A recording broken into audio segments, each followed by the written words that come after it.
I dropped my body walking my kid to school. I dropped my heart in their hospital room. On a microscopic level, I was at the wrong place at the wrong time, and it slapped who I was out of my hands. I'm more than I was. I gathered up my new limitations and assembled them into a sweet little playset of imagined worlds previously unimaginable, and anticipation that creates anticipation, and grief, twisted, self-centered, bleak, and filled with insight. I sat on the floor, foot of my bed, hoping if my kid can rest every minute of the day, they might be able to struggle a little less at school and be allowed to stay with me. With no diagnosis, we didn't have the right paperwork for their suffering.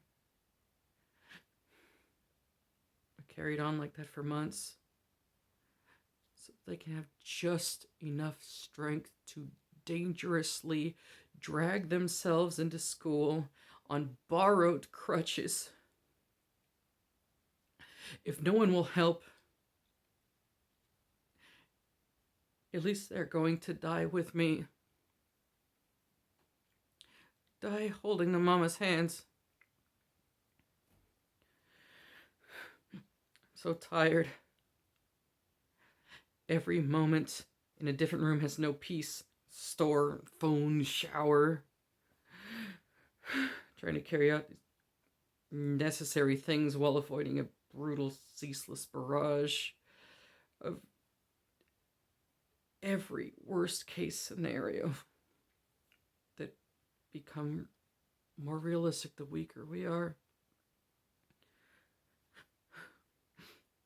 I start to wish that I hadn't failed to die when I was young,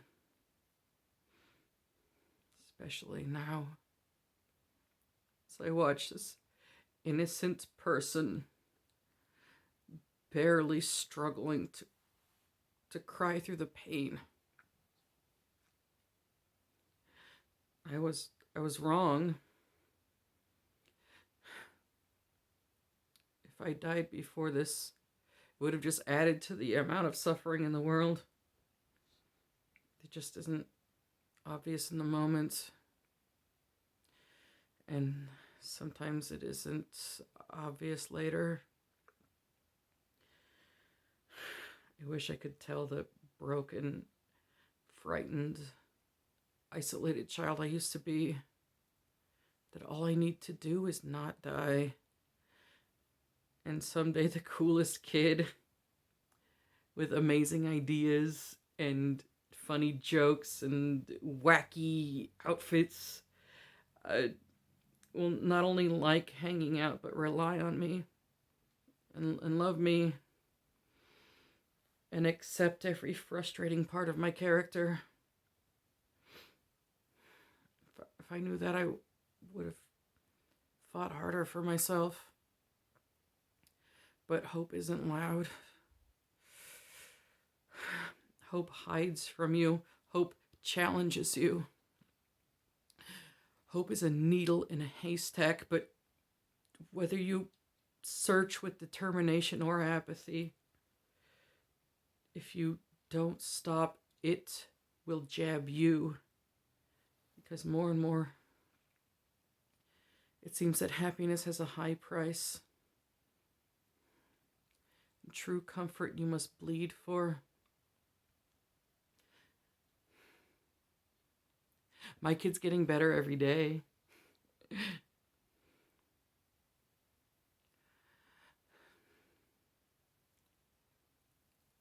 I lost my body taking care of my child.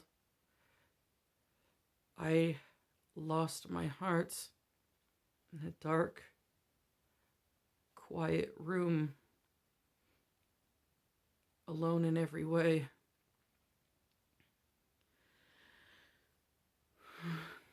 It's my turn to begin to die. My turn to beg for help. My diagnosis is here. The gist of it is use up all your time because we can't guess how much more you'll get.